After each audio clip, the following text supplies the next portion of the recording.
Do you remember third chapter में हमने क्या क्या या पढ़ा था? संदीप, हाँ आप हाँ। बताओ। मैं संदीप से एक्सपेक्ट करती हूँ ये आंसर। नहीं, संदीप ने बोला मैं पढ़ाई की नहीं किया हूँ करके। नहीं किया है संदीप, वेयर आर यू? हाँ दीदी, मैं क्या वो मेरे छोटी चाची का देहांत हो गया ना, ओके तो ओके, उसके लेकिन लिए। लिसन, ये देखो, आप मेक श्योर करो कि आप पढ़ाई कॉन्स्टेंटली करते हो। कुछ हाँ फैमिली प्रॉब्लम्स है, दैट्स फाइन, लेकिन उसके बाद आपको आस बढ़ानी चाहिए तो फिर स्टडीज के।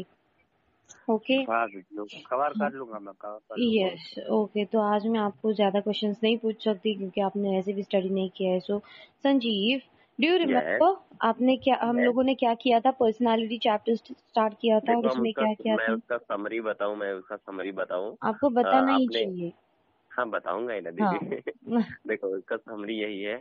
आपने बताया था पहले फेस का, जो कि हम पहले ऐसा करते थे, हम्म। फेस मास्क लगा के जाते थे अगर हम गुस्से वाले हैं तो उसमें सब अलग नहीं, अलग हम जैसे। नहीं, वो ग्रीक वाले लोग, स्टेज सॉरी एक्टर, सॉरी। हाँ ग्रीक क्या। Stage actor. हाँ। उन लोग जाते थे। पर अब क्या होता है, अब तो डायरेक्ट आके चिल्लाने लगते तो हमें पता चलता है कि यार ये तो गुस्सा वाला है। लेकिन हम्म। पहले जो स्टेट वाले लोग थे हाँ। वो फेस मास्क लगा के आते थे। ओके। और आपने बताया था कि जैसे, और एक समरी है, जैसे आपने बताया है कि कल, जैसे आप बताया था ना आपने। हाँ बताओ ना आप, हाँ, जो भी आप। कल के जैसे कि हमारे हमारे एकदम सेम कैटेगरी के दोस्त हैं, और वो अगर अल्कोहल वगैरह कर रहे हैं तो मैं भी कर रहा हूँ, और वो पढ़ाई कर रहे हैं तो मैं भी कर रहा हूँ, नहीं, ऐसा वो नहीं होता डिफरेंट है। पहले, उससे पहले डेफिनेशन बताओ। मैंने एक किसी का तो डेफिनेशन आपको अच्छी तरह से करने के लिए बताया था। है। डेफिनेशन यही अपना इसका क्या नाम है, MUNN नॉर्मन, का। हाँ हाँ, नॉर्मन। और गॉर्डन हाँ, Gordon Gordon Allport. Allport. Gordon Allport का नहीं किया तो चलेगा। नॉर्मन मंक का बताओ। नॉर्मन मन का Okay, actually I'll just question आप। repeat it for you. हाँ हाँ। Okay, so personality is a unique yes combination yes of yes yes yes. individual. मैं दीदी एक मिनट, हम्म। पर्सनैलिटी, ये एक पर्सनैलिटी का एक ये पर्सना से आया है। नहीं नहीं, आपको ग्रीक। इंग्लिश में बोलना चाहिए, या आप आंसर इंग्लिश में लिखोगे ना? Okay okay yeah. हाँ। Persona personality, hmm. This is Greek word, right दीदी? Personality is derived from a Latin word. Latin word. What is that तो word? Persona Persona, persona which means persona mean mask, as you told mask. earlier. Yes yes Okay, yes. and then the definition is that, definition of Norman Mann is that personality is a unique combination of individuals' yes physical structure, needs, interests, abilities, and aptitudes. Okay, या keep this in mind. Why I'm telling you is because अगर इस lesson में से आपको कोई भी question पूछा जाए, आपने इंट्रोडक्शन में अगर ये चीज लिखा कि लैटिन वर्ड पर्सनालिटी है, पर्सोना है, उससे ये डिराइव हुआ है, और मास्क है इसका meaning, then you, if you are writing the definition, I swear आपको आपके मार्क्स इतने बढ़ेंगे ना इस चीज के वजह से। Make sure while writing the answers, introductions दे दो और कंक्लूजन दे दो। वो आपके आंसर में नहीं होगा तो भी दे दो। It creates an impression. It's a good starting for writing an answer and a good end to end the answer. You getting my point? Okay. उसके बाद हम लोगों ने फैक्टर्स शेपिंग पर्सनालिटी पढ़ा था। मैंने आपको फैक्टर्स बताई थी जो पर्सनालिटी को शेप करते हैं।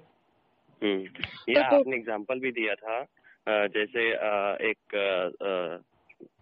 पहले आपने एक लड़की कितने, और एक लड़की। नहीं, पहले कितने फैक्टर्स है वो बताओ, कितने फैक्टर्स पढ़े थे? आप 7 फैक्टर है। 7 फैक्टर्स, वेरी नाइस। अभी पहला फैक्टर उसमें कौन सा था? ये देखो, लाइन बाय लाइन जाओ, सो दैट आपके लिए भी कन्वीनियंट होगा, मेरे लिए भी कन्वीनियंट होगा, एग्जामिनर के लिए भी कन्वीनियंट होगा। जब आप आंसर लिखोगे, आपको चीज पता है, लेकिन बहुत don't don't be in rush and write everything in different order. एक ऑर्डर से जाओ, आपको पता है चीजें, okay, memorise it while writing the answer, step by step लिखो, सो दैट आपको जब आप लिखोगे तब आपको याद आएगा कि अरे हाँ, इसके बाद मैम ने ये पढ़ाया था, इसके बाद ये पढ़ाया था, इसके बाद दीदी ने ये पढ़ाया था, उसके बाद, सो एक लिंक मिलेगी आपको। आप पूरा मिस में लिखोगे आपको मार्क्स भी नहीं मिलेगा। तो पहला क्या बताया था मैंने फैक्टर्स शेपिंग पर्सनालिटी में? पहला आपने यही बताया था ना, जो पहले मैंने वेट मैं आपको एक हिंट देती हूँ। ओके हाँ। संदीप आप भी बता सकते हो क्योंकि आपने लेक्चर नहीं, संदीप ने लेक्चर नहीं अटेंड किया। अटेंड नहीं किया है। ओके सो आपके लिए एक रिवीजन रहेगा, मैं भूल गई थी। Okay so factor shaping personality में मैंने आपको बोला था कि एक अगर पर्सन है, ओके उसकी पर्सनालिटी ऐसी है, शायद खराब है या अच्छी है जो भी है, हाँ, आपने वो रोकना कहाँ और से उसका स्टार्ट होता है? कहाँ से स्टार्ट होता है? वो जब बड़ा होता है तब स्टार्ट होता है? नहीं, तो कब उसको मैं स्टार्ट होता बताता है? हूँ। कभी जैसे पेरेंट्स से होता है, पेरेंट्स उसके कैसे हैं, जैसे आपने एग्जांपल दिया था, जैसे मेरी मदर हेल्पफुल है तो सबका हेल्प करती है, और जैसे वो भी शायद उसके अंदर भी हेल्पफुल का ये आ जाएगा। हाँ तो और सो लिसन, ये देखो मैं आपको बताती हूँ, ये फैमिली थर्ड पॉइंट है। फैमिली थर्ड पॉइंट है। फर्स्ट पॉइंट हेरिडेटरी बताया था, आपको याद है कि यस यस यस। अगर आपके हेरिडेटरी में आपका नाना वैसा है, आपका डैडी वैसा है, तो आप भी इवेंचुअली वैसे होगे। हेरिडेटरी फैक्टर ऑल्सो मैटर्स, ये आपको मैंने बताया था। यस। याद आया? हेरिडेटरी। तो हाँ। फिर पहले यस। फैक्टर्स क्या है शेपिंग पर्सनालिटी में? Hereditary, keep that in mind. Hereditary. Then is endocrine glands, ये आपको मैंने बताया था। एंडोक्राइन ग्लैंड्स डिफिकल्ट है, लेकिन आपको मैंने बताया था कि आपके अंदर की जो हॉर्मोन्स है वो भी कंट्रीब्यूट करते हैं आपके पर्सनालिटी को शेप करने में। अगर आपको कोई प्रॉब्लम होगा, अगर आपको गॉड फॉरबिड अगर आपको कुछ ऐसा सीरियस इलनेस या फिर स्किज़ोफ्रेनिया, अल्जाइमर्स, ऐसा कुछ प्रॉब्लम हो गया, तो आपके मेंटल हेल्थ को अफेक्ट करेगा, आपके हॉर्मोन्स को अफेक्ट करेगा, और आपका बिहेवियर चेंज हो जाएगा, और over the period of time आपका पर्सनालिटी चेंज हो जाएगा, राइट? क्यों? क्योंकि आपके आपके अंदर जो हॉर्मोन्स है वो हार्मोनियल चेंज हो गए, आपके पर्सनालिटी फैक्टर को उसने चेंज किया, आपके आपके दिमाग को सोचने, आपकी सोच को उसने चेंज किया, right? Yeah. So later on is family factor. That is अभी जो आपने वो मॉम का वगैरह एग्जांपल बताया वो बताओ अब, उसमें क्या बताया था? हाँ, उसमें आपने बताया था कि जैसे आपने इसके फैमिली के ऊपर जा सकते, जैसे मम्मी उसकी हेल्पफुल है, किसी का मदद करती है, तो भी वैसा अगर वो भी मदद करता है तो उस अपने मम्मी के ऊपर गया है ऐसा। ओके अभी मैं आपको और एक चीज बताती हूँ, जैसे मैंने नोटिस किया over the period of time, is that आप पहले एग्जांपल्स देते हो और फिर कॉन्सेप्ट को बताती हो। मेक श्योर पहले कॉन्सेप्ट को एक्सप्लेन करो, that family is one of the most important factor influencing personality of an individual. उसके बाद the elements related to family structure, family such as structure of family, socio economic status, ये सब बता। उसके बाद example दे दो कि okay, now the example is that in a family having warm emotional atmosphere, parents have healthier relationship with their children। ये आपको याद है, मैंने पढ़ा था। हाँ याद है। हाँ, तो उसके बाद सबको, अगर आपको कोई रिस्पेक्ट देता है आपके फैमिली में से, आपको प्यार करता है, सो you have a good personality, you build up a good personality eventually, right? क्योंकि आपको सब पॉजिटिव एक्सपीरियंस करने के लिए मिल रहा है, आपको सब अच्छा एक्सपीरियंस करने के लिए मिल रहा है। वाइल अगर आपके फैमिली में एवरी टाइम आपको डिसरिस्पेक्ट किया गया हो कि संदीप संजीव इन दोनों से तो कुछ नहीं होगा, ये लोग ऐसे है वैसे है, सब नेगेटिव नेगेटिव सुनने के लिए मिल, so somewhere it impacts your brain which impacts your personality, right? उसके बाद पीयर ग्रुप के बारे में बताया था। पीयर ग्रुप के बारे में क्या बताया था? पीयर ग्रुप कौन सा ग्रुप है? पीयर ग्रुप ये age category. Yes yes yes. हाँ जैसे वो मुझे पहले एग्जांपल याद आता है। नहीं, पहले पीयर ग्रुप बताओ कि पीयर ग्रुप क्या है, क्या है? आपने जो बोला अभी वो बताओ। Peer group same age category person और people, okay, which might consist of, क्या कौन से कैटेगरी हो सकते हैं? अभी बताओ कब पे हो सकते हैं? आप दोनों संदीप और संजीव को क्या हुआ? आप दोनों क्लासमेट्स हो? हाँ, क्लासमेट्स हो सकते हैं। और कहाँ पे हो सकता है? स्पोर्ट्स में, हाँ, ground yes, and work place, work place, right. हाँ, हो सकता है। तो अभी देखो, आपने सिर्फ एक सेंटेंस आपको याद आया, उसके हिसाब से आपने दूसरे को लिंक किया, राइट? हाँ, तो पहला एग्जाम्पल अगर लिखा हुआ होता तो ये याद आता नहीं। हाँ। इसीलिए पहले आप एफर्ट्स लगा के वो याद करने की कोशिश करो, उसके बाद एग्जाम्पल लिखो। संदीप और संजीव, मैं दोनों को ये बताती हूँ, सिर्फ आपको या सिर्फ उसको नहीं। मैं जो भी बताती हूँ आंसर्स लिखने में ये बहुत हेल्प करेगा, क्योंकि आपके प्रोफेसर्स ये नहीं बताएंगे कि आंसर्स कैसे लिखना है। हाँ। आपके प्रोफेसर्स पढ़ाएंगे, लेकिन मैं आपको बताती हूँ कि आंसर्स कैसे लिखना है, क्योंकि पढ़ाने के बाद आपके एफर्ट्स लगने चाहिए उसमें। ओके? हाँ, बताओ अभी। अभी उसका एग्जाम्पल ना, हाँ, the example is like he's क्या बोलते उसको, अल्कोहल हाँ, तो कंज्यूम कर रहा है, तो ये पहले क्या है, अनहेल्दी हैबिट्स है या हेल्दी हैबिट्स है? अनहेल्दी हैबिट है। हाँ, तो पहले ऐसे ऐसे टर्म्स यूज करो, क्योंकि आप साइकोलॉजी पढ़ रहे हो, राइट? ओके। हाँ, सो पहले ये बताओ कि peer group can influence your personality when you involve in an unhealthy habits of so and so.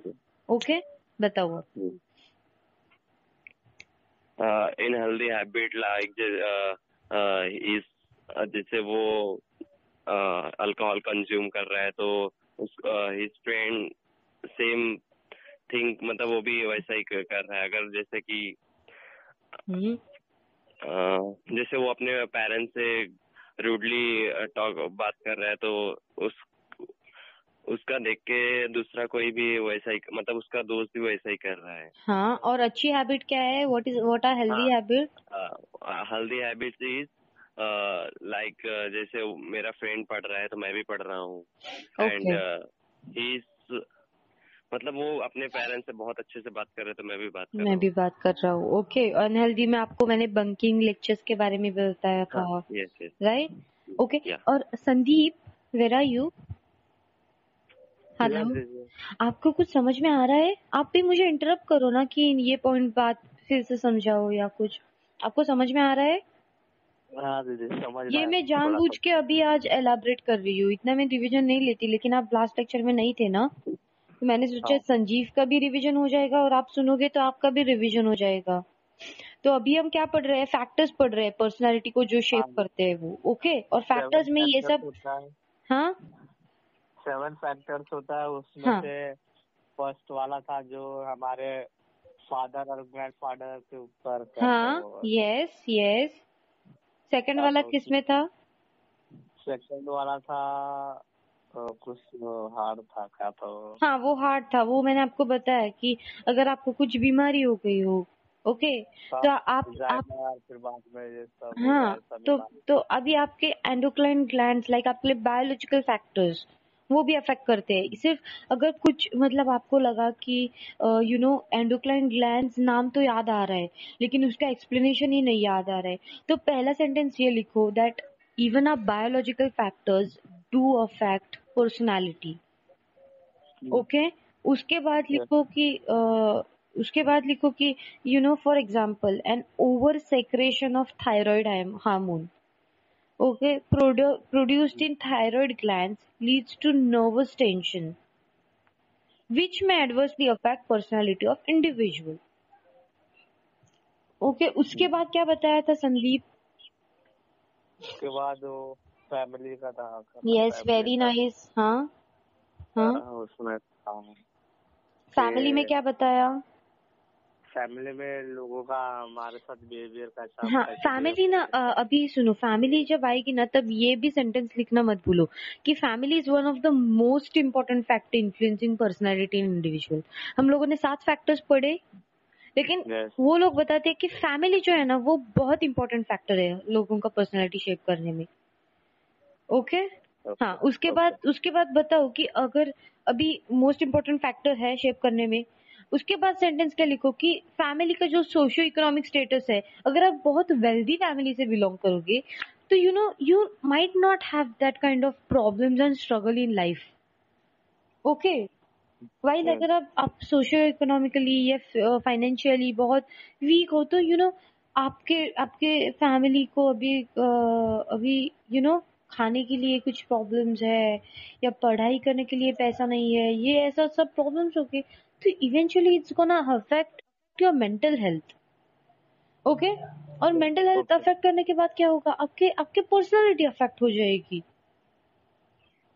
हाँ, उसके बाद एग्जाम्पल दे दो। पहले आप जो भी टॉपिक्स बताते हो कि फैमिली, तो फैमिली के बारे में कुछ बताओ, उसके बाद एग्जाम्पल्स दे दो। ओके, उसके बाद पीयर ग्रुप है। पीयर ग्रुप में क्या है संदीप? पीयर ग्रुप में था कि क्लासमेट्स वाला है ना दीदी? हाँ बताओ ना, पीयर ग्रुप। पीयर ग्रुप आप याद रखो। पीयर ग्रुप अभी हमारा रिवाइज हुआ। हाँ, पहले तो पीयर ग्रुप कौन से लोग होते हैं पीयर ग्रुप? इंग्लिश में बताओ। क्लासमेट्स, फिर बाद में हाँ वर्क प्लेस पीपल। हाँ, उसके बाद ये स्पोर्ट्स क्लब पीपल। या पीयर ग्रुप बेसिकली कौन, जो आप हंसी मजाक के साथ जिसको आप खेलते हो कूदते हो, उसको रिस्पेक्ट नहीं देते क्योंकि वो आपके एज के ही होते हैं, वो आपके पीयर ग्रुप है। ओके, हाँ, तो उसमें एग्जांपल क्या दिया था? हेल्दी एग्जांपल और unhealthy behaviour, unhealthy habit. Unhealthy unhealthy behaviour में था कि हमारा दोस्त ये अल्कोहल लेता है। अल्कोहल लेता है, तो ये आप इंग्लिश में कैसा लिखोगे? संजीव और संजीव अगर आपको मैंने बताया तो इंग्लिश में कैसा लिखोगे? he is alcohol consuming he is consuming alcohol। Okay, okay. और हेल्दी बिहेवियर में क्या है? हेल्दी हैबिट में क्या करेंगे वो?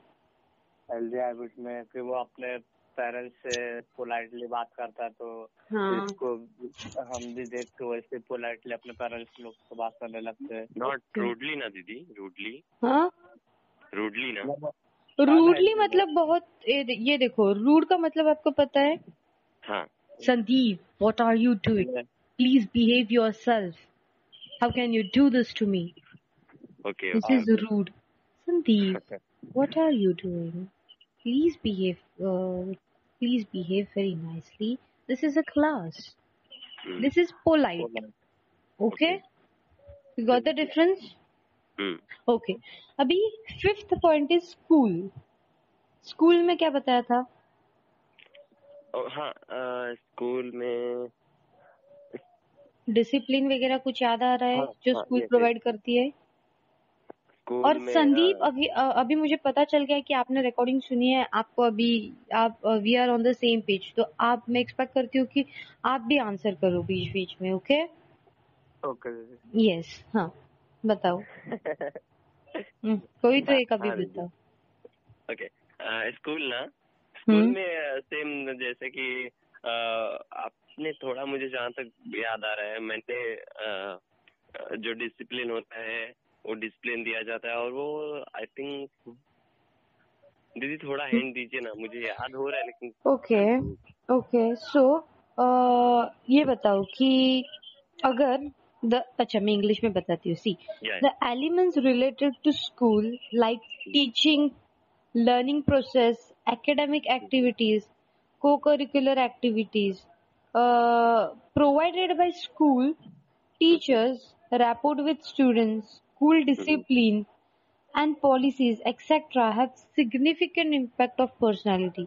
इसमें मैंने आपको बताया था कि हमारी टीचर मुझे कैसे पढ़ाती है, लर्निंग प्रोसेस कैसा होता है, एकेडमिक एक्टिविटीज कैसी होती है। अगर स्कूल में गया कुछ डिसिप्लिन ही नहीं हो, कोई बच्चा जो भी कर रहा है, कोई यूनिफॉर्म भी नहीं है, तो आप लाइफ में कभी डिसिप्लिन ये कर सकते हो, इनेक्ट कर सकते हो? कभी नहीं कर सकते हो, राइट? वाई, क्यों नहीं कर सकते हो? क्योंकि आपने कभी वो पढ़ाई नहीं की, कैसे कैसे किया जाता है, आपने कभी एक्सपीरियंस ही नहीं किया। वो आपकी पर्सनालिटी अफेक्ट करेगी या नहीं करेगी? आपकी पर्सनालिटी अफेक्ट, ये देखो, अफेक्ट मतलब क्या कि आपके पर्सनालिटी को अभी ये होगा ना, affect can be in a good way और बैड वे। ओके, तो अफेक्ट करेगी ना कि मैं किसी से अच्छा नहीं पेश आता हूँ, या right. मुझे दूसरों को रिस्पेक्ट देने की थोड़ी भी तमीज नहीं है, क्योंकि मैं स्कूल में मेरे टीचर्स को रिस्पेक्ट ही नहीं दिया। Right, you getting my point? या उसके बाद एग्जाम्पल कुछ याद है? ओके, एग्जाम्पल आपको मैंने टीचर के बारे में भी दिया था कि अगर टीचर वेल क्वालिफाइड हो, एक्सपीरियंस्ड हो, वेल मैनर्ड हो, अगर मैं वेल क्वालिफाइड हूँ, मुझे एक्सपीरियंस है, मुझ में अच्छे मैनर्स है, तो इवेंचुअली क्या होगा कि आप मेरे स्टूडेंट्स हो, आप मेरे साथ ज्यादा देर रहते हो, मतलब अगर आप कॉलेज में स्कूल्स में होगे तो ओके। अभी हमारा तो 2 घंटे का ही क्लास होता है, लेकिन मैं आपको आपके टीचर्स के बारे में बताती हूँ। अगर वो उसमें अच्छे क्वालिटीज है, तो 40 मिनट का क्लास होता है। हाँ वो तो है ही। तो क्या होता है, हाँ, सो टीचर्स में अगर ऐसे अच्छे क्वालिटीज हो, तो आप टीचर को आपके रोल मॉडल के हिसाब से देखोगे। ओके, सच टीचर्स, वैसे टीचर्स क्या करते हैं, प्रोवाइड मैक्सिमम अपॉर्चुनिटीज। किसके लिए मैक्सिमम अपॉर्चुनिटीज प्रोवाइड करते हैं? कि to develop the potential of the students. Okay, अगर मैं अभी क्लास में आई, जो यहाँ पे लिखा है वो दादा पढ़ाया, चलो क्लास लेक्चर एंड किया, गई, आपको नहीं समझ में आएगा, मुझे तो कुछ फर्क नहीं पड़ेगा, ऐसा है ना। लेकिन अभी मैं एफर्ट्स ले रही हूँ कि आप तक कैसे प्रॉपर पहुंचा जाए। ओके, इसमें क्या होगा आपका, that is my, as a teacher ये मेरी एक अच्छी क्वालिटी है कि मैं जो भी पढ़ाती हूँ, वो मेक श्योर करती हूँ कि मेरे बच्चों तक अच्छे से पढ़ाया जाए, वो अच्छे से पहुंचा जाए। ओके, तो क्या होगा, आपका पोटेंशियल भी बढ़ेगा। राइट, आपका पोटेंशियल इज व्हाट, करने की कोई जिद, चाहत, करने की चीज, हाँ, करने की चाहत, तो आपका पोटेंशियल भी बढ़ेगा। राइट, सो इवेंचुअली, मैं साइकोलॉजी को पसंद नहीं करता था पिछले साल। क्यों नहीं पसंद करते थे? बहुत इंटरेस्टिंग सब्जेक्ट है। एक्चुअली मेरा थोड़ा रीजन है, साइकोलॉजी वगैरह, मतलब मैं पहली बार नाम वगैरह एक्चुअली सुना था, और मुझे समझ नहीं रहा था। और इस बार तो मुझे साइकोलॉजी में इतना इंटरेस्ट हुआ कि बहुत अच्छा लगता है। अच्छा, 11th में सिर्फ ऊपर से आता था। रियली? क्यों? यस, क्योंकि हम लोग को थोड़ा पसंद नहीं था एक्चुअली, पसंद लाइक पढ़ने का। 11th में तो इससे भी सिंपल था, लेकिन हम लोग को इसके बारे में पता नहीं था साइकोलॉजी कैसा होता है, क्या होता है। तो कोई भी पढ़ाता था, सर के ऊपर से गुजर जाता था। मराठी मीडियम से आए थे तो हम लोग को थोड़ा डिफिकल्ट पड़ता था वो। अच्छा, आप मराठी मीडियम से, इसीलिए डिफिकल्ट पड़ता था। ओके, लेकिन अभी इस बार एकदम अच्छे से समझ रहे हैं। इस बार देखो, पहले फर्स्ट सेकंड चैप्टर का मैंने रिवाइज किया अच्छे से समझ में आ रहा है ना। ओके, ये बहुत इंटरेस्टिंग कॉलेज से सब्जेक्ट ज्यादा है। वॉलंटियर से समझता है, कॉलेज में उतना नहीं समझता, वॉलंटियर्स बहुत अच्छा समझता है। ओके, सब वॉलंटियर्स अच्छे पढ़ाते हैं ना? हाँ, सब वॉलंटियर्स। ओके, एक्चुअली कैसा होता है ना, जो प्रोफेसर्स होते क्या हैं, है ना दीदी, ग्रुप में पढ़ना और अकेले पढ़ना बहुत अलग होता है। जैसे अभी आप और इकोनॉमिक्स की दीदी जो मतलब अलग अलग है ना, दो जन है हम उसमें बहुत अच्छा समझता है। लेकिन जो ग्रुप का होता है ना, उसमें कोई क्या बोल रहा है, कोई कैसा बोल रहा है, वो थोड़ा अच्छा, जूम पे इशू ये होता है कि ज्यादा लोग रहते तो वो होता है, कॉन्फ्रेंस कॉल पे बस 2 लोग तो सही लगता है। 2 लोग होते हैं और आप इंटरप्ट करके डाउट्स भी पूछ सकते हो, जो भी है, टीचिंग में कोई प्रॉब्लम आ रहा है फ्रैंकली बता सकते हो। उसमें थोड़ा हेजिटेंट होता है ना, इसलिए कॉन्फ्रेंस कॉल बेटर है शायद। हाँ, मुझे भी वो कोई तो था जिसने मैसेज किया, अभी मुझे पता नहीं, सेजल मैम ने नहीं, तो हंजा ने किया होगा। हाँ, तो उसने मैसेज किया और शी आस्क्ड मी, शी और ही वो आस्क्ड मी कि आपको गूगल मीट पे चाहिए, तो मैंने बोला कि ये तो सही चल रहा है, गूगल मीट पे क्यों वापस जाना है। सो शी और he whatever told me that Sandeep और संजीव को कोई प्रॉब्लम नहीं है गूगल मीट में। मैंने बोला हाँ, प्रॉब्लम नहीं है, लेकिन मुझे है कॉन्फ्रेंस कॉल पे बहुत अच्छा चल रहा है, इसीलिए यही मैं मेथड यूज आपको यही करना बोलना चाहा कि आप गूगल मीट और जूम पे मत पढ़ाई, क्योंकि हमें ऐसा इसमें बहुत इंटरेस्ट है, अच्छा लग रहा है। अभी मेरे घर में तो बहुत मतलब मेरे घर में तो वाईफाई वगैरह है, सब है, लेकिन भी आपको प्रॉब्लम होगा ना, इसीलिए मैंने सोचा कि चलो यही अच्छा है। मजा नहीं आता है। हाँ, इस पे देखो कोई इंटरनेट का कोई प्रॉब्लम भी नहीं है ना, सो हाँ okay. Anyways back to topic. So mass media, अभी मैंने पढ़ा है, चालू भी नहीं किया है, अभी रिवीजन ही चल रहा है। Okay, so mass media, quickly will get over this. 6th point is mass media. Mass media में क्या बताया था दीदी? अपने कॉलेज में भी होता ना मास मीडिया? हाँ सॉरी, अपने कॉलेज में भी होता ना mass media? Mass media subject होता है, लेकिन mass media is what? Mass media ये सब्जेक्ट होता है एक टॉपिक पढ़ने के लिए, लेकिन what is mass media? Mass media is you know social platform है, like social, like you know TV, television, then उसमें ये सब आता है। ओके, मैंने भी पढ़ा है 1 ईयर के लिए मास मीडिया। सो उसमें ये सब ये करिए ना, मुझे हिंट दे दो। ओके, अभी अगर टीवी पे मैं कुछ बुरा देख रही हूँ, कुछ ओके जैसे हम पहले ये बताओ कि mass media is a source of entertainment. Okay, हाँ, यस। उसके बाद जैसे हम अगर टीवी पे कुछ गलत चीज देख रहे हैं तो हमारे माइंड में एकदम गलत चीज ये हो जाता है। जैसे कि हमने टीवी पे आज कुछ जैसे मैं एग्जांपल नहीं दूंगा, जैसे कुछ भी गलत देख लिया तो उसका हमारे माइंड के ऊपर बुरा प्रभाव होता है। और टीवी, और जैसे अच्छे के लिए देखा, कुछ अच्छा चीज आ रहा है, फिर वो उसके जैसा मैं भी बिहेव करने लगूंगा। अरे यार, ये इसमें तो बहुत अच्छा दिखा रहा है, मैं भी अपने मम्मी पापा या किसी के साथ अच्छा बिहेव करने लगता हूँ। ओके, और एक पॉइंट मैं आपको बताती हूँ। अभी आपने ना 4th से 6th तक अभी आप आए हैं, आपने सब अच्छा बुरा ये 2 ही वर्ड्स को इस्तेमाल किया है, right? So there should be some, you know, difference in every answer. Every answer has its uniqueness, right? Yes. So कुछ तो डिफरेंस होना चाहिए, इसलिए सिर्फ अच्छे बुरे पे फोकस मत करो। अभी आपके पास ये मास मीडिया में दिखने के लिए अपॉर्चुनिटी है। पहले सेंटेंस आप ये देख सकते हो कि you know nowadays most of people have engaged in mass media, in you know mass media, or adolescents nowadays spend most of the time in front of TV, mobile, computer, which may affect their personality, right? हाँ, उसके बाद ये आप ये लिख सकते हो कि mass media is a source of entertainment, also information, informal education. Informal educational मतलब का क्या? उससे आपको एजुकेशन भी मिलता है ना। अब न्यूज देखते हो तो आप एडुकेट हो जाते हो ना कि क्या चल रहा है वर्ल्ड में। Okay, then socialisation etcetera. Okay, many of etcetera to make us, to many of us. Okay, उसके बाद एग्जांपल दे दो कि मास मीडिया में help an individual to have an updated knowledge of current affairs. ये क्या होगा? ये पॉजिटिव ही हो गया, right? Updated knowledge of current affairs मतलब क्या? पॉजिटिव ही साइड है ना ये टेलीविजन का। इसमें गुड और बैड बताया है कुछ नहीं। उसके बाद क्या बताए? Which in turn positively affects the development of individual's personality. Okay, और उसके बाद क्या दिया है? On the other hand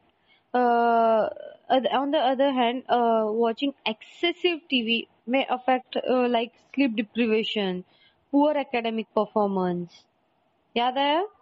Yes. Loneliness, etc. This may negatively affect your behavior. तो अगर आप पॉजिटिवली नेगेटिवली बोलोगे तो भी आप उसमें क्लैरिफाई करो कि पॉजिटिव में दिस आता है एक्सेट्रा, नेगेटिव में दिस आता है एक्सेट्रा। ओके, उसके बाद कल्चर के बारे में क्या बताया था?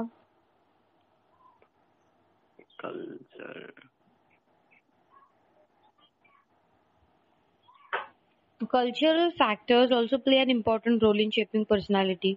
ये पहले सबके लिए कॉमन स्टेटमेंट लिखो। Okay, so every culture has its own sets of values, beliefs, norms. Okay, influencing ये हमारे कल्चर के वैल्यूज, बिलीव्स, नॉर्म है, वो क्या करते हैं? हमारे थॉट्स को, फीलिंग्स को अफेक्ट करते हैं, राइट? बिहेवियर पैटर्न को अफेक्ट करते हैं। So, for example, leadership quality, listening skills, entrepreneurial skills, tendencies to cooperate with others, etc. Okay? अभी जो ऊपर जो भी मैंने पढ़ा है उसमें कुछ भी प्रॉब्लम है, क्योंकि मैंने लास्ट लेक्चर भी पूरा दिया, ये लेक्चर भी दिया है। कोई प्रॉब्लम है या आगे बढ़ सकते हैं? आगे बढ़ संदीप, नहीं, आगे बढ़ सकती हो? ओके, तो उसके बाद है अभी पर्सपेक्टिव्स ऑफ स्टडिंग पर्सनालिटी। तो अभी सॉरी, मैं आपको ना ये डिफरेंट, अभी ये थोड़ा डिफरेंट है। तो 5 थियोरीज है ये ऑल टुगेदर, जो आपको शॉर्ट स्क्वायर में ऐसे यहाँ पे डाला गया है। लेकिन अब अगर आप साइकोलॉजी आगे पढ़ना चाहते हो तो ये जो बॉक्सेस है स्मॉल स्मॉल, उसके ऊपर पूरे 15 पेजेस की थियोरीज है। ओके, जो आपको एकदम शॉर्ट इंट्रोड्यूस किया गया है। अभी मैं टीवाई में ये सब थियोरीज पढ़ रही हूँ, आपको सिर्फ इंट्रोडक्शन दिया गया है इसके बारे में। ओके, तो ये क्या करते हैं, पर्सपेक्टिव्स ऑफ स्टडिंग पर्सनालिटी मतलब क्या होता है कि ये एक पर्सपेक्टिव है जिसके आधार पर हमारी पर्सनालिटी स्टडी की जा सकती है। अभी मैंने आपको बताया कि आप ऐसे हो सकते हो, वैसे हो सकते हो, लेकिन मुझे कैसे पता चलेगा कि आप वैसे हो? जब मैं आपके ऊपर कुछ स्टडी करूंगी तब पता चलेगा ना मुझे कि आप वैसे हो। आप समझ रहे हो? Wait, take a minute to digest this sentence. What is perspective of studying personality is that, अगर मैं आप अगर आपने बताया कि मैं टेलीविजन देखने के बाद में ऐसा हो जाऊंगा या फिर अच्छा हो जाऊंगा या बुरा हो जाऊंगा, फैमिली बैकग्राउंड मैटर करेगा कि मैं अच्छा हो जाऊंगा या बुरा हो जाऊंगा, पीयर ग्रुप ब्ला ब्ला ब्ला, जो भी हमने साथ पढ़े वो। ओके, तो उसमें हमने क्या पढ़ा कि अच्छा देखोगे तो अच्छा हो जाएगा, बुरा करोगे तो बुरा हो जाएगा। लेकिन मुझे कैसे पता चलेगा कि ये अच्छा है या बुरा है? ये जो मेरे सामने जो इंडिविजुअल है वो अच्छा है या बुरा है? जब मैं उस पर कुछ स्टडी करूँ, वो तो मुझे आके नहीं बताएगा कि मैं बहुत बुरा आदमी हूँ, नहीं, राइट? और कोई बुरा और अच्छा तो नहीं होता है, लेकिन you know wait, let me put it in words. अच्छा और बुरा नहीं होता, लेकिन कैसा होता है कि बहुत एंगर वाला पर्सन होता है। तो एंगर वाला पर्सन क्यों होता है? क्योंकि फैमिली से उसको बहुत सब चिल्ला रहे हैं, डांट रहे हैं, ये कर रहे हैं, वो कर रहे हैं, इसलिए उसके अंदर वो उसके पर्सनैलिटी ऐसी शेप हो गई कि वो बहुत एंग्री पर्सन हो गया, राइट? तो सिर्फ अच्छा और बुरा नहीं होता, सब लोग अच्छे और क्रिमिनल्स नहीं होते, 2 टाइप के लोग नहीं होते, बहुत हजार टाइप के लोग होते हैं दुनिया में। Okay, different different factors matter करते हैं। तो अभी वो क्या फैक्टर्स है वो स्टडी करने के लिए ये डिफरेंट चीजें दी है, डिफरेंट पर्सपेक्टिव्स दिए हैं। So there are various perspectives of studying personality. A brief information of some of them is given in the following table. तो देयर आर टोटल 5 कौन से है? साइको एनालिटिक पर्सपेक्टिव, बहुत इजी है, मैं आपको बहुत सिंपल वर्ड्स में समझाऊंगी। Okay, psychoanalytic perspective, repeat after me, psychoanalytic perspective, analysis perspective, humanistic perspective, trade perspective, Didi, what? trade Okay, trade perspective, type perspective, social cognitive perspective. Okay, अब ये 5 ध्यान में रखो आप। ओके, अभी साइको एनालिटिक पर्सपेक्टिव में क्या है देखो। तो साइको एनालिटिक पर्सपेक्टिव ये क्या करता है, ये किस चीज पे ध्यान देता है आपको पता है? चाइल्डहुड मेमोरीज पे। Okay, early childhood experiences and unconscious mind in development of personality. ये 2 चीज पे ध्यान देता है कि पर्सन का चाइल्डहुड कैसा था। ओके, अगर मेरे पास कोई आदमी आ रहा है, मुझे बता रहा है कि मैं बहुत इरिटेशनल महसूस कर रहा हूँ, बहुत ये महसूस कर रहा हूँ, वो महसूस कर रहा हूँ, तो अगर मैं उसको स्टडी करूंगी साइको एनालिटिक पर्सपेक्टिव से, तो मैं 2 चीज को ध्यान में रखूंगी। एक तो उसका चाइल्डहुड एक्सपीरियंस क्या था। चाइल्डहुड एक्सपीरियंस में जाने के बाद मुझे पता चलेगा, उससे मैं चाइल्डहुड एक्सपीरियंस के बारे में क्वेश्चन पूछूंगी कि आप कहाँ पे पैदा हुए, तो आपके मॉम क्या करती थी, आपके डैड क्या करते थे, आपके भाई कौन था, बहन कौन थी, आप कहाँ पे पढ़ाई करते थे। तो मुझे उससे पता चलेगा कि अरे हाँ, यहाँ पे इसके फैमिली में फाइनेंशियल बहुत प्रॉब्लम था, इसीलिए जब ये अपने मॉम डैड के पास पैसा मांगने जाता था तभी वो उसको नहीं बताते थे, क्योंकि उसका भी कुछ फॉल्ट नहीं था, उन लोगों के पास पैसे नहीं थे। और वो बहुत इरिटेशनल हो गया उसके बाद लाइफ में कि कभी मुझे पैसे नहीं देते हैं, मुझे पसंद नहीं है, ये नहीं है, वो नहीं है। ओके, तो ये बहुत इरिटेशनल हो गया, उसको पता चल गया। तो अभी मुझे कैसे पता चल गया कि ये इरिटेशनल हो गया, क्योंकि मैंने उसके चाइल्डहुड मेमोरीज में जाके स्टडी किया। और ये चाइल्डहुड मेमोरीज में जाने के लिए स्टडी करने के लिए कौन बोलता है? Psychoanalytic perspective. समझ में आ रहा है कुछ तो? समझ रहा है। मैं बहुत सिंपल वर्ड्स में बता रही हूँ। और दूसरा जो है वो क्या है? Unconscious mind. हमारे दो टाइप के माइंड में, दो टाइप के। हाँ, कॉन्शियस और अनकॉन्शियस। कॉन्शियस इज व्हाट कि you are aware of particular thing, you are aware of certain things. Unconscious is what that you are not aware of certain thing. Not aware of certain thing कब होता है? हमारे dreams में हम सो जाते हैं, right? सोने के बाद अनकॉन्शियस माइंड चालू होता है, क्योंकि आपको पता ही नहीं है कि सोने के बाद क्या हुआ है मेरे साथ। आपको पता है सोने के बाद कि मेरे सामने अगर मेरा कोई भाई जल जा रहा है या कोई आके कुछ ऐसे पिलो के नीचे से उठा के जा रहा है, नहीं, आपको कुछ पता नहीं चलता क्योंकि आप सो रहे हो, आपका अनकॉन्शियस माइंड चालू है वहां पे। ओके, तो अभी आप सोचो कि अनकॉन्शियस माइंड से पर्सनैलिटी कैसे स्टडी किया जाएगा? किया जा सकता है, क्योंकि वहां पे ड्रीम्स होते हैं आपको, राइट? अगर मेरे पास कोई क्लाइंट आ गया, मुझे बताया कि मुझे ऐसा सपना, अभी वो मुझे बता रहा है कि मैं बहुत घबराया हुआ हूँ, मुझे नहीं पता कि मैं क्या करूँ, मैं बहुत घबराया हुआ हूँ। तो मैं बोलूँ कि उसको ओके, कामली पहले बैठ जाओ, अभी मुझे बताओ। अगर मैं साइको एनालिटिक पर्सपेक्टिव से स्टडी करूंगी तो मैं उसको क्वेश्चंस कैसे पूछूंगी कि ओके, आप घबराहट हो रही है, ओके बैठो, पहले आप मुझे बताओ कि आप रात को अच्छे से सोए थे? वो बताएगा कि हाँ, मैं सोया था। ओके, आपके ड्रीम्स में क्या है, आपको कुछ याद है? तो मुझे ड्रीम बताने लगेगा कि ड्रीम में मैं रास्ते पर से चल रहा था और एक टैक्सी आ गई और उसने मुझे क्रैश कर दिया।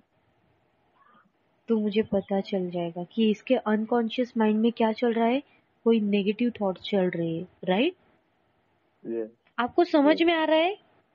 और ये नेगेटिव थॉट्स क्यों चल रहे हैं? क्योंकि ये नेगेटिव थॉट्स चल रहे हैं इसीलिए वो उसके ड्रीम में आ रहे हैं, इसीलिए ये घबराया हुआ है, इसीलिए इसके पर्सनालिटी को अभी अफेक्ट कर रहा है। You getting my point? Yes. हाँ, तो यहाँ पे ये सब चीज जो मैंने आपको ड्रीम्स के बारे में बताई, ये सब एडिशनल है, ये कुछ भी नहीं लिखना है। यहाँ पे सिर्फ 2 लाइन दिए गए हैं that this perspective emphasises importance of early childhood experience and unconscious mind in development of personality. Okay, लेकिन मैं आपको डीप में समझा रही हूँ क्योंकि आपको समझ में आएगा। अगर आपको डीप में नहीं चाहिए, आप कंफ्यूज हो रहे हैं, तो मुझे स्टॉप करो कि डीप में नहीं चाहिए। लोग कंफ्यूज नहीं हो रहे हैं, लेकिन आप पहला जो पॉइंट लिखना है ना, बस ओके, उसको इंग्लिश में बता के आप उसका एक्सप्लेन कर सकते हो। सो साइको एनालिटिक पर्सपेक्टिव डैश करके this perspective emphasises the importance of early childhood experiences and the unconscious mind in development of personality. उसके बाद इसमें कुछ प्रॉब्लम है, पहले ये बताओ। नो दोनों के लिए। उसके बाद ह्यूमनिस्टिक पर्सपेक्टिव, अब ये दूसरा पर्सपेक्टिव है स्टडी करने के लिए। तो ये क्या करता है? This perspective assumes the importance of free will and psychological growth in the personality development of an individual. अभी ये किसको प्रमोट करता है? फ्री विल को प्रमोट करता है। ओके, ह्यूमनिस्टिक पर्सपेक्टिव किसको प्रमोट करता है? फ्री विल को प्रमोट करता है। अभी ये जो थियोरी है ना, ये बहुत बड़ी है, इसीलिए मैं आपको कंफ्यूज नहीं करना चाहती। ये थियोरी में और 2 थियोरीज है और वो बहुत बड़ा है, इसलिए मैं आपको कंफ्यूज नहीं करना चाहती। सिर्फ यहाँ पे जो बताया गया है वो ही पढ़ाती हूँ। तो यहाँ पे क्या दिया है? ये 2 चीज को अफेक्ट करती है, फ्री विल और साइकोलॉजिकल ग्रोथ। फर्स्ट वर्ड नहीं समझ रहा, क्या वो? कौन सा? Free will? क्या हो फ्री विल मतलब क्या होता है ना, freedom to do anything, freedom of choice. Okay, free will मतलब फ्रीडम ऑफ चॉइस मतलब क्या है? अगर फ्री विल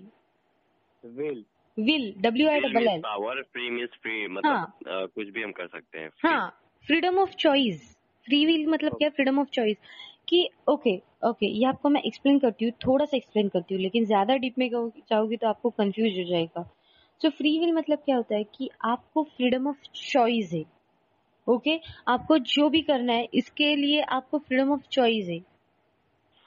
और साइकोलॉजिकल ग्रोथ, और दूसरा फैक्टर है कि साइकोलॉजिकल ग्रोथ। ओके, ये दो चीज है। साइको एनालिटिक पर्सपेक्टिव में हमने दो चीज पढ़े, कौन से? हेलो, ये unconscious behaviour, unconscious mind and childhood experiences and unconscious mind. Humanistic में भी दो चीज पढ़ी, कौन से? Free will and psychological growth. Okay, psychological growth. अभी ट्रेड पर्सपेक्टिव में देखो, this perspective assumes that every individual possesses specific traits in different qualities and so every individual has a unique personality। पहले ट्रेड मतलब क्या है देखो। Trade मतलब, मैं अभी इंग्लिश में आपको ये डेफिनेशन बताती हूँ, मैंने निकाल के रखा है। So a trait is a relatively enduring and consistent way of thinking, feeling and acting. That means the trait is constantly found in individual over period of time। Trade मतलब क्या है कि आप जो सोचते हो, फील करते हो और एक्ट करते हो, उसको बोलते हैं ट्रेट। समझ में आया? हाँ। यस। ट्रेट मतलब क्या है? ट्रेड जो आप सोचते हो, आपकी सोच, आपकी थिंकिंग, आपकी फीलिंग और एक्टिंग एबिलिटी को बोलते हैं ट्रेट। ये अभी देखो, अगर कोई थिफ है, ओके, तो वो कैसा, उसकी सोच कैसी है कि कोई तो कुछ, किसी को तो कुछ को चुराना है, ओके, उसकी मतलब आप समझ रहे हो ना कि उसके बुरे ख्यालात है, तो वो स्ट्रेट से बिहेव करेगा। आप समझ रहे हो? यस। ये क्या करता है देखो, this perspective assumes that every individual, ये सिर्फ यही बताता है कि हर एक आदमी के पास एक स्पेसिफिक ट्रेड होता है in different quantities, okay, and so every individual has unique personality. इसमें यही बताया गया है कि हर एक इंसान के पास अपना एक ट्रेड होता है जो दूसरों से अलग होता है। ओके, जैसा आपकी पर्सनालिटी है वैसी मेरी पर्सनालिटी नहीं है, जैसे संदीप की पर्सनालिटी है वैसे संजीव की पर्सनालिटी नहीं है। आप समझ रहे हो? Yes yes. Is this getting too boring? No. No? Okay, आपको कुछ प्रॉब्लम होगा तो मुझे स्टॉप करो। ओके, साइको एनालिटिक में दो पर्सपेक्टिव पढ़े, कौन से? First is childhood, early childhood experiences and unconscious mind. Yes, very nice. Humanistic perspective में दो पढ़े, कौन से? फर्स्ट इज फ्री विल हाँ and psychological growth. Very nice. और ट्रेड में अभी क्या पढ़ा? दैट एवरी इंडिविजुअल क्या था? Every individual has specific trait. पहला sentence, every individual has specific trait and so every individual has a unique personality.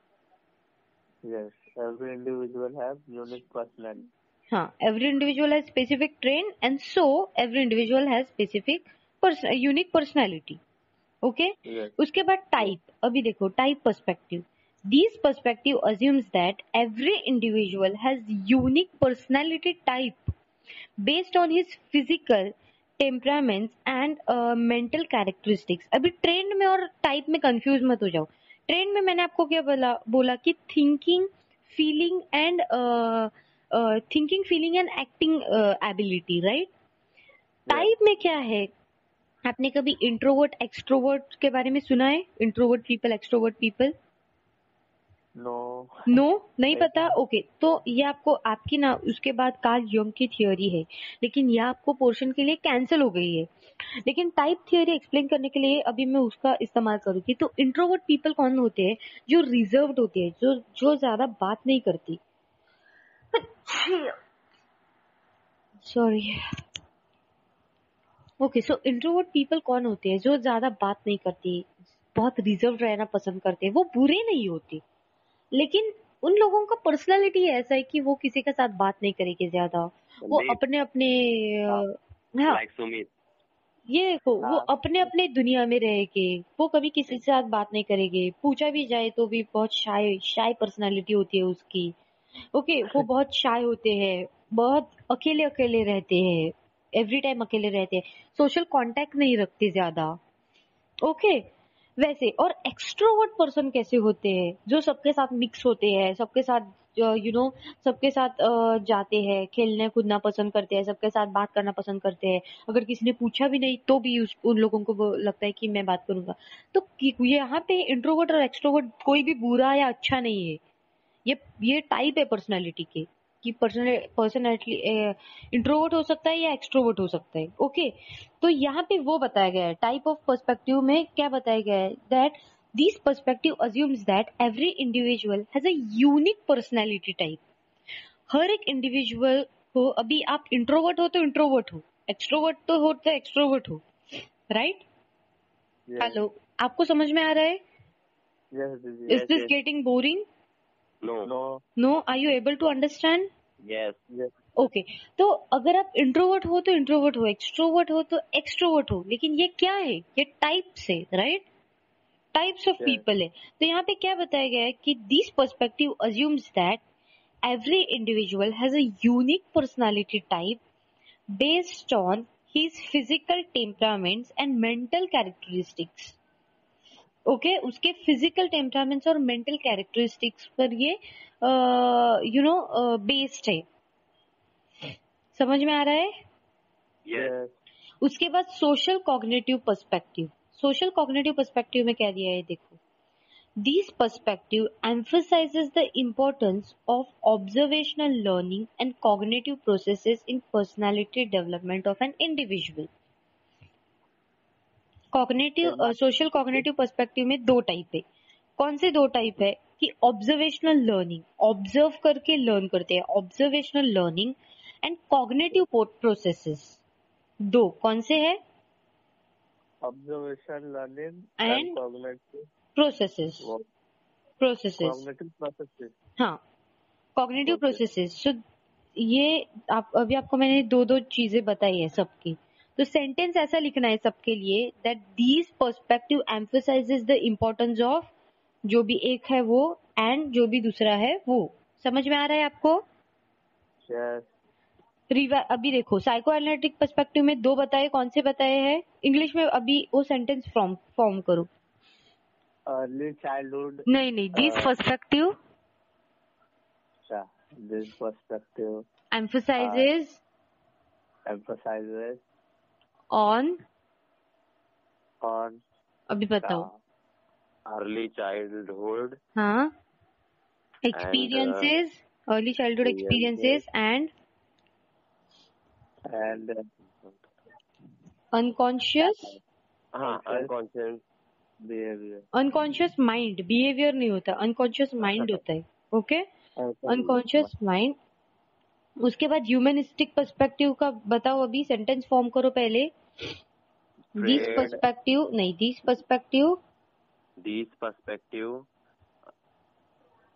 assumes the importance of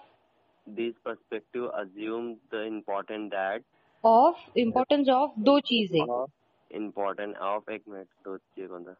trade, choice. हाँ, एक मिनट। Free will. हाँ, very nice. Free will यार, एक choice का। Free will and psychological grow. आप अभी बोलना शुरू करोगे ना तो आपके दिमाग में रहेगा, या मैं ही बोलती जाऊंगी तो आपको कुछ समझ में नहीं आएगा। Okay, so free will and psychological growth, ये ह्यूमनिस्टिक पर्सपेक्टिव में हो गया। अभी ट्रेड पर्सपेक्टिव में क्या बताया है? दो सेंटेंस बताए थे मैंने आपको। Trade means every individual every individual,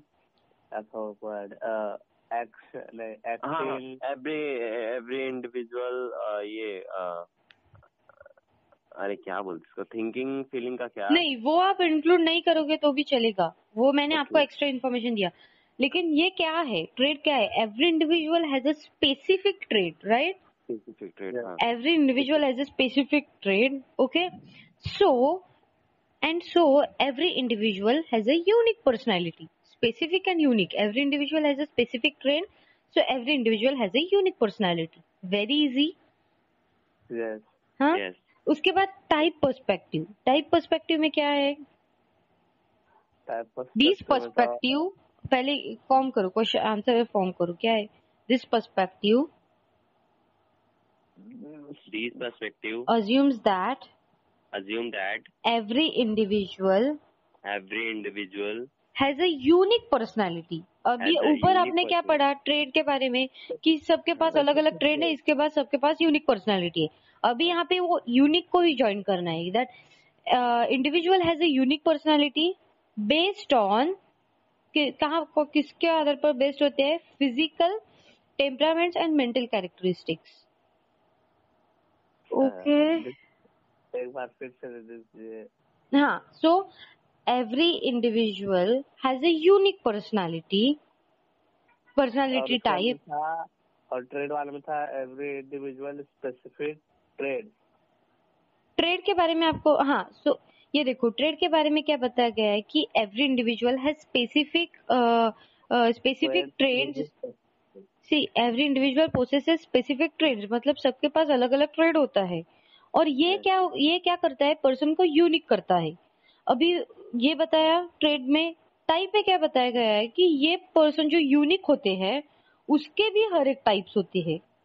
वो टाइप कौन से? इंट्रोवर्ट और एक्सट्रोवर्ट. ये आपको यहाँ पे नहीं ऐड किया तो भी चलेगा क्योंकि आपका कैंसिल हो गया है वो.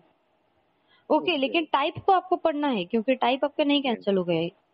Okay. So this perspective assumes that every individual has unique personality type based on his. कहाँ कौन से आधार पर बेस्ड होते हैं? अभी इंट्रोवर्ट और एक्सट्रोवर्ट कैसे पता चलेगा? Physical, physique, then temperament. Easily. हाँ वो पता चल जाएगा, लेकिन आप लिखोगे ना पेपर में कैसे पता चले? पेपर में इंसान को तो नहीं ड्रॉ कर सकते, तो फिर पेपर में आपको लिखना है ना. हाँ. उसके बाद सोशल कॉग्निटिव पर्सपेक्टिव में क्या है? This perspective emphasises the importance of. दो बताए थे. कौन से? सॉरी सोशल कॉग्निटिव पर्सपेक्टिव में दो बताई थी. कौन से? हाँ. And social cognitive perspective. Cognitive का ही कुछ है. Cognitive processes. ओके. ध्यान में रखो. आपको 2 मिनट चाहिए तो मैं रुकती हूँ, लेकिन ध्यान में रखो ये सब. हाँ. हो गया अभी? नहीं, अभी ये खत्म हो गया. पर्सपेक्टिव्स ऑफ स्टडिंग पर्सनालिटी में कुछ प्रॉब्लम है आपको? नो. संजीव मैं 1 मिनट रुकती हूँ. आप ये कुछ प्रॉब्लम होगा तो मुझे बताओ. नहीं, प्रॉब्लम नहीं है अभी. ये और हमें इसको रिवीजन करने के लिए रिकॉर्डिंग सुनना है. ओके. तो इसके बाद हम पूरा अच्छे से याद नहीं कर सकते. ऑलराइट. तो इसके बाद अभी कार्ल यंग की थ्योरी है जो कैंसिल हो गई है पूरी, और एल्पोर्ट की थ्योरी है जो भी पूरी कैंसिल हो गई है. 2 पेज पूरे कैंसिल हो गए. उसके बाद अभी है big 5 personality. Big 5 personality model of personality. तो अभी ये देखो, ये भी बहुत इम्पोर्टेंट क्वेश्चन है आपके एग्जाम के पर्सपेक्टिव से. तो बिग 5 पर्सनालिटी मॉडल को ओशन भी कहा जाता है. उसका एक्रोनॉम है ओशन. ओशन मतलब OCEAN. ओशन कैपिटल लेटर में. क्यों, ये आपको मैं बाद में बताती हूँ अभी. तो big 5 factor model is one of the personality theory based on the trait perspective to study personality. तो ये क्या है? बिग 5 पर्सनालिटी मॉडल मतलब ये ट्रेड है पर्सनालिटी को स्टडी करने के लिए. Okay. Robert McCrae and Paul Costa 1987 developed a theory of personality explaining the 5 major factors of personality. According to them, personality traits are considered as basic tendencies that are rooted in biology that interact with external influences, including culture, in shaping the skills, habits, tastes and values of individual. अभी ये जो big 5 factor model of personality जो है वो किसने लाया है? तो Robert McCrae and Paul Costa. कब? 1987 में। Are you following me? Yes. Okay, इसमें क्या है, ये थियोरी क्या एक्सप्लेन करती है? ये theory 5 major factors of personality को एक्सप्लेन करती है। ओके, जो पर्सनालिटी के 5 मेजर फैक्टर्स होते हैं, मतलब हर एक इंसान इस 5 फैक्टर्स में से किसी न एक फैक्टर को बिलीव करता है, एक फैक्टर को ये क्वालिटी उसमें होती है। ओके, उसके बाद ये फैक्टर्स कैसे डिस्टिंग्विश किया जा सकता है? तो ये फैक्टर हर एक इंसान में बायोलॉजिकली रूटेड है। बायोलॉजिकली मतलब क्या? एंसेस्टर से रूटेड है। Okay, and that interact with external influences. और ये एक्सटर्नल इन्फ्लुएंस मतलब क्या कि culture in shaping the skills. मतलब आप अभी आपके अंदर ऐसे टाइप के, अगर आप इंट्रोवर्ट हो तो आप वैसे ही बिहेव करोगे ना। तो ये आपके अंदर जो भी है वो आपके बाहरी स्वभाव को इम्पैक्ट करता है। You getting my point? Yes. Okay, so अभी 5 है। कौन से? अभी इसको एक्रोनॉम ओशन क्यों दिया गया है? क्योंकि पहला है ओपननेस टू एक्सपीरियंस। ओपननेस का ओ लिया है, कॉन्सेंटियसनेस का सी लिया गया है ओशन से, और एक्सट्रोवर्शन का ई लिया गया है, एग्रीएबलनेस का ए लिया गया है, और न्यूरोटिज्म का एन लिया गया है। सबके स्टार्टिंग लेटर्स देखो, ओ सी ई ए एन, मतलब क्या हो गया? ओशन हो गया। तो ये ध्यान में रखने के लिए अच्छा है ना आपके लिए? हाँ। सो ओपननेस में क्या बताया देखो, ओपननेस टू एक्सपीरियंस में, openness to experience is a trait related to appreciation of art, emotion, adventure, unusual ideas, creativity, imagination, curiosity and variety of experience। अभी देखो, openness to experience, जिसके पास ये क्वालिटी है वो पर्सन कैसा होगा?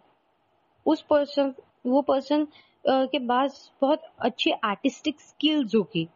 ओके, वो पर्सन इमोशनल होगा।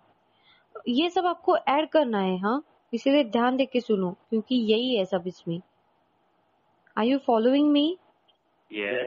हाँ, इमेजिनेशन पावर है उसके पास, वो क्यूरियोसिटी है and variety of experience. People who are open to experience are curious, imaginative and creative, whereas those who are less open to experience are non-creative and less enthusiastic and less aesthetic sense।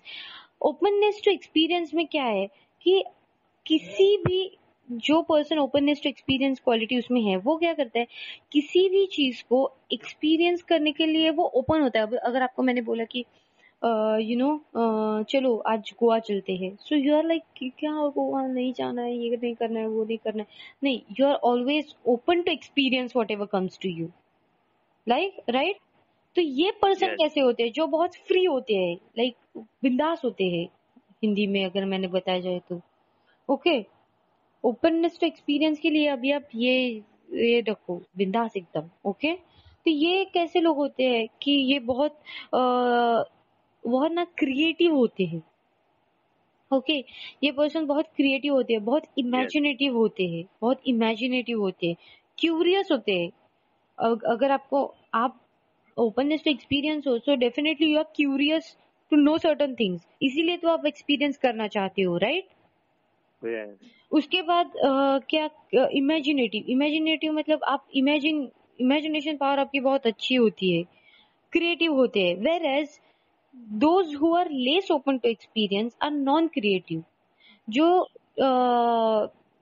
जो मतलब जिसका ये opposite quality है, वो कैसे होते हैं? Non creative होते हैं, देन लैक एस्थेटिक सेंस होता है उन लोगों के पास। ये नहीं लिखा तो भी चलेगा, सिर्फ ये लिखो कि नॉन क्रिएटिव होती है। ओके, नहीं समझ में आया आपको ना? हाँ इमेजिनिटी का वो मतलब उसको इमेजिनेशन पावर अच्छी होती है और वो अच्छे से इमेजिन कर लेता है कुछ भी, क्रिएटिव होता है, क्यूरियस होता है। ये देखो उसने ना सब अच्छी अच्छी क्वालिटीज लिखो, लाइक कैसे क्रिएटिव होता है, एडवेंचर्स होता है। एडवेंचर्स मतलब क्या कि किसी भी चीज को एडवेंचर। अभी मैंने आपको बोला कि चलो गोवा चलो और आप रेडी हो गए, ओके, संदीप रेडी हो गए, संजीव बोल रहा है नहीं जाना है, तो अभी मैं आपको बताती हूँ। संदीप बोल रहा है कि जाना है, तो संदीप का क्वालिटी क्या है कि उसको सब एक्सपीरियंस करना है, राइट, गोवा एक्सपीरियंस करना है, तो वो एडवेंचरस हो गया, उसको देखना है कि गोवा क्या है, तो क्यूरियस हो गया, राइट। क्रिएटिव भी है यहाँ पे। उसके बाद क्या दिया गया है, इमोशनल भी होते हैं वो, ओके। इमेजिनेटिव मतलब ट्रेन में जा रहा है संदीप, तो सोच रहा है यार यार गोवा जाएगी तो हम ये करेंगे वो करेंगे ऐसा करेंगे वैसा करेंगे। वाइल संजीव क्या कर रहा है, संजीव सोच रहा है कि अरे यार क्या जाना है गोवा, क्यों जाना है, नहीं जाना है क्या। तो वो क्या है, ओपननेस नहीं है ना, ओपननेस टू एक्सपीरियंस है नहीं है, राइट। ये कॉन्सेप्ट समझ में आया आपको, openness to experience. Openness to experience का ओ से, ओपननेस ओ से स्टार्ट होता है ना, इसीलिए ओशन का पहला ओ, ओके। उसके बाद कॉन्सेंटियसनेस। अभी ये देखो क्या है, conscientiousness is a trait showing tendency to display self discipline. It is related to the way in which people control, regulate, and direct their impulses. People have high conscientiousness, are well organized, responsible, dependable, hardworking, whereas people have low conscientiousness, are unorganized, irresponsible, spontaneous, and careless. Okay. कॉन्सेंटियसनेस, ये बड़ा नाम सुन के आप डरो मत, इसमें इतना कुछ बड़ा दिया नहीं गया है। इसमें सिर्फ ये याद रखना है कि जो पर्सन कॉन्सेंटियसनेस ये क्वालिटी उसमें ट्रेड होता है, वो कैसा होता है, सेल्फ डिसिप्लिन होता है उसमें। सेल्फ डिसिप्लिन क्या है पता है, खुद का ये खुद का डिसिप्लिन होता है। हाँ। कि मैं कल 7 बजे उठूंगा, मैं 7 से 10 बजे स्टडी करूंगा, 10 से ये करूंगा वो किसी ने आपको डिसिप्लिन दिया नहीं है। आप कॉलेज में नहीं हो कि आपको 2 घंटे लेक्चर सुनना ही है, ये करना ही है वो करना है, लेकिन आपका खुद का डिसिप्लिन है कि मैं सुबह 5 बजे उठूंगा, जॉगिंग के लिए जाऊंगा, 7 बजे आऊंगा, स्टडी करने के लिए बैठूंगा, ये करूंगा, तो आपका खुद का डिसिप्लिन, ओके।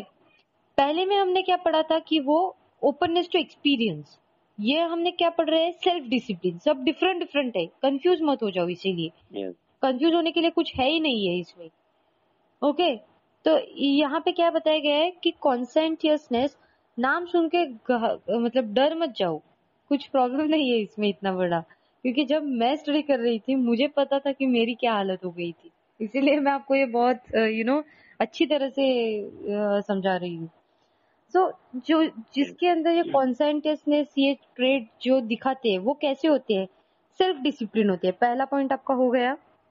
उसके बाद it is related to the way in which people control. अभी सेल्फ डिसिप्लिन के बाद क्या, सेल्फ डिसिप्लिन में अभी क्या आएगा कि वो कंट्रोल करना जानते हैं खुद को रेगुलेट करना जानते हैं, राइट। तो क्या करना चाहते हैं खुद को, अभी मुझे कोई चीज करनी है लेकिन मेरा सेल्फ डिसिप्लिन है कि नहीं, मुझे ये चीज अभी नहीं करनी है, वो करनी है, तो मैं खुद को कंट्रोल करती हूँ, खुद को रेगुलेट करती हूँ, राइट। यही दिया गया है बस। और उसके बाद क्या दिया गया है, हर एक चीज का डेफिनेशन दिया गया है कि ये क्या है, और उसके नीचे पैराग्राफ में क्या दिया गया है कि अगर कोई हाई है इसमें तो कैसा होता है, और अगर कोई लो है इसमें तो कैसा होता है, ओके। तो कॉन्सेंटेंस में जो पीपल हाई होते हैं वो कैसे होते हैं, हाई मतलब क्या कि आपके अंदर अगर जो ट्रेड है बहुत ज्यादा तरीके से है तो आप उसमें हाई हो। अगर मुझ में सेल्फ डिसिप्लिन नहीं है तो मैं उस ट्रेड में लो हूँ। समझ में आ रहा है आपको हाई और लो का मतलब डिफरेंस समझ में आ रहा है। हाँ, so people having high conscientiousness are well organised. Of course अगर आप में सेल्फ डिसिप्लिन हो तो आप कैसे होगे, वेल ऑर्गेनाइज्ड होगे, राइट। वेल ऑर्गेनाइज मतलब आपको चीजें, आपकी टाइम टेबल है उसके हिसाब से आप जाओगे, वेल ऑर्गेनाइज्ड। आप रिस्पॉन्सिबल हो गए, आपको पता है कि मेरे टाइम टेबल के हिसाब से मेरा सेल्फ डिसिप्लिन ये कह रहा है कि मुझे आज ये एक यूनिट खत्म करनी ही है तो मैं करूंगा। सेल्फ, आप रिस्पॉन्सिबल हो आपके स्टडी को या जो भी लेके। ओके, आप डिपेंडेबल हो, खुद का प्लान्स बनाते हो और खुद इम्प्लीमेंट करते हो। डिपेंडेबल हो, आप हार्ड वर्किंग हो क्योंकि आपने आपके लिए प्लान्स बनाए हैं, आप उस पर एक्ट कर रहे हो, राइट? समझ में आ रहा है तो भी बताओ, समझ में नहीं आ रहा है तो भी बताओ, कुछ प्रॉब्लम नहीं है। ओके, वेयर एज पीपल जिसमें लो कॉन्सेंट्रेशनेस होता है, कॉन्सेंट्रेशनेस होता है, वो कैसे होते हैं? अभी आप बताओ, जिसमें लो है वो कैसे हो सकते हैं?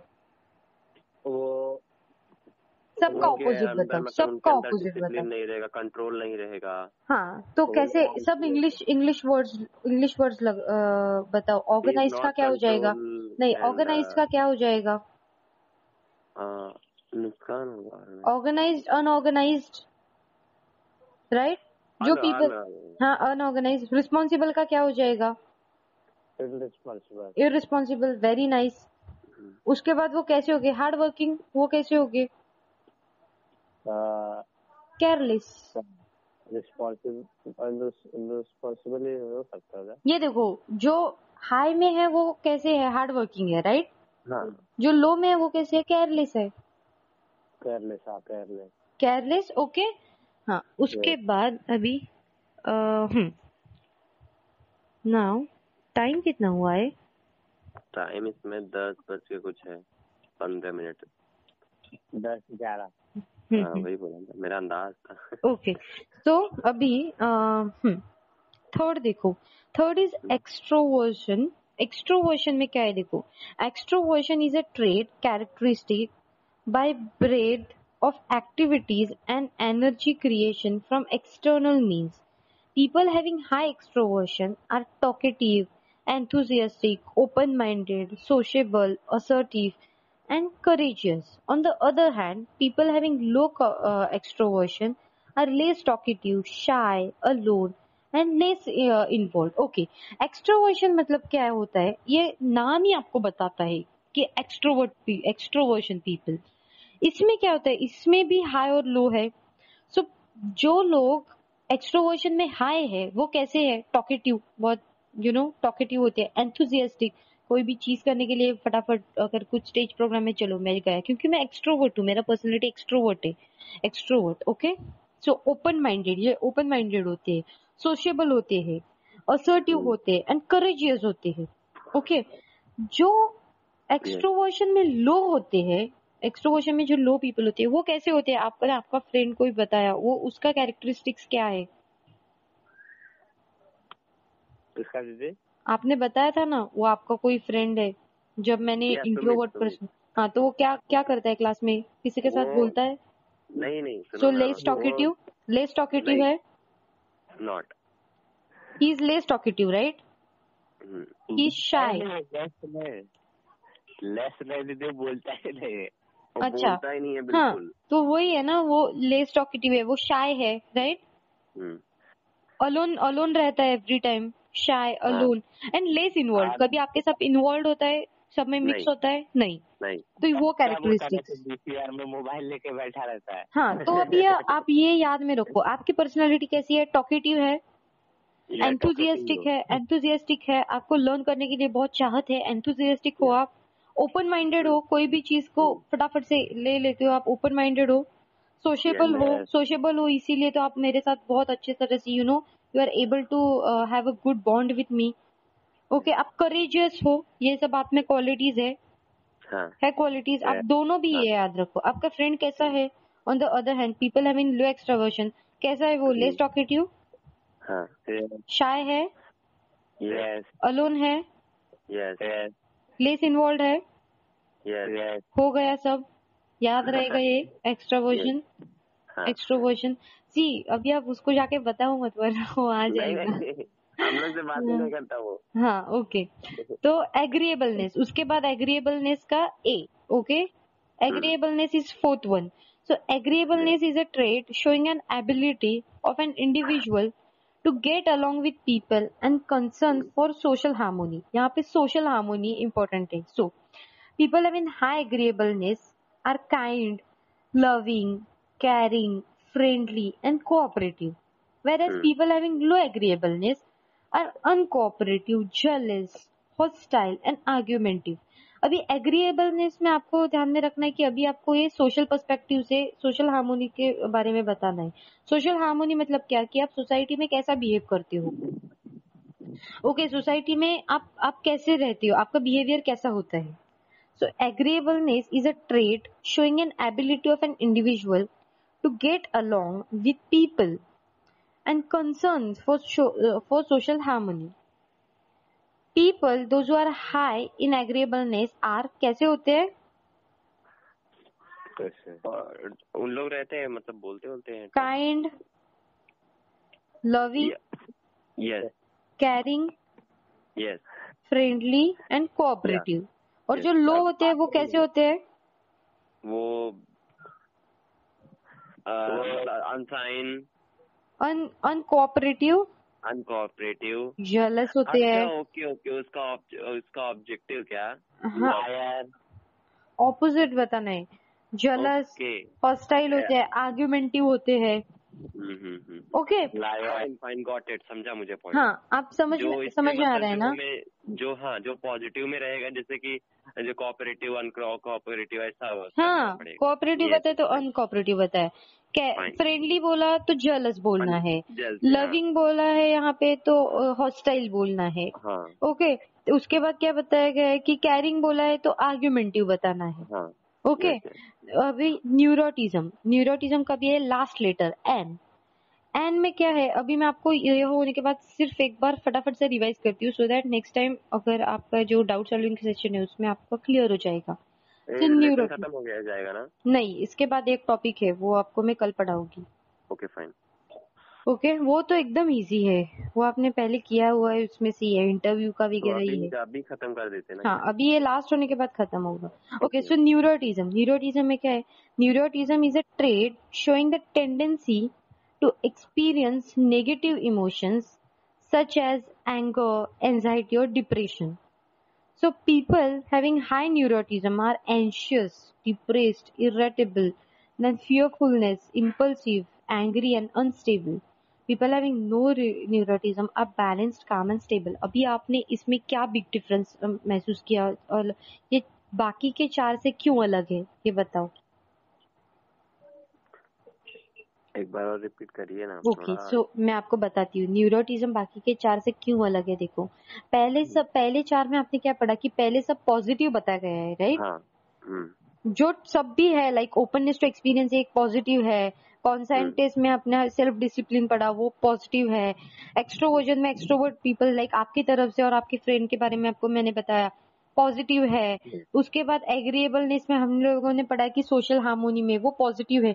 लेकिन न्यूरोटिज्म क्या है? न्यूरोटिज्म इन इटसेल्फ मतलब जो न्यूरोटिक पीपल होते हैं वो कैसे होते हैं? नेगेटिव होते हैं. उन लोगों के पास नेगेटिव इमोशन होता है, एंगर होता है, एंशियस होते हैं, वो डिप्रेस्ड होते हैं. ओके, तो पहले नेगेटिव है. जो हाई है न्यूरोटिज्म में वो अच्छे नहीं होंगे, वो पहले उसके बुरी क्वालिटीज है कि वो डिप्रेस्ड है, वो एंशियस है, वो फियरफुल है, एंगर है, अनस्टेबल है. और अभी उसका उल्टा करना है कि जो पीपल लो होते हैं न्यूरोटिज्म में वो अच्छे होते हैं. वो कैसे होते हैं? वो बैलेंस्ड होते हैं, काम होते हैं और स्टेबल्ड होते हैं. समझ रहा है आपको? यस. ये पूरा समझ गया. Openness to experience, conscientiousness, extroversion, agreeableness and neuroticism. और ओशन का आपको ओशन क्यों नाम दिया गया है बताओ?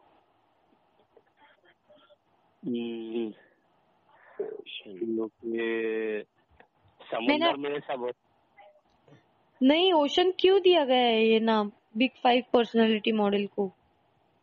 ओशन में भी होता है ना, वो लोग डिसिप्लिन होते हैं. वेट, ओशन क्यों? वेट, मैं क्या बोलती हूँ, ओपननेस का स्पेलिंग क्या है? ओपननेस, हाँ, ओ से स्टार्ट होता है. वेट, ओ से स्टार्ट होता है. कॉन्सेंट्रेसनेस कहाँ से स्टार्ट होता है? वर्ड का स्पेलिंग सी से. ओ हो गया, सी हो गया. एक्सट्रोवर्शन कहाँ से स्टार्ट होता है? सॉरी, एक्सट्रोवर्शन ई से. हाँ, सो ओ सी ई हो गया. उसके बाद एग्रीएबलनेस का स्टार्टिंग क्या है? उसका भी ए है। OCE हो गया। और न्यूरोटिज्म का स्टार्टिंग क्या है? N। सो अभी सबके पहले लेटर्स जोड़ो, क्या नाम हो गया वो मुझे बताओ। OCEN।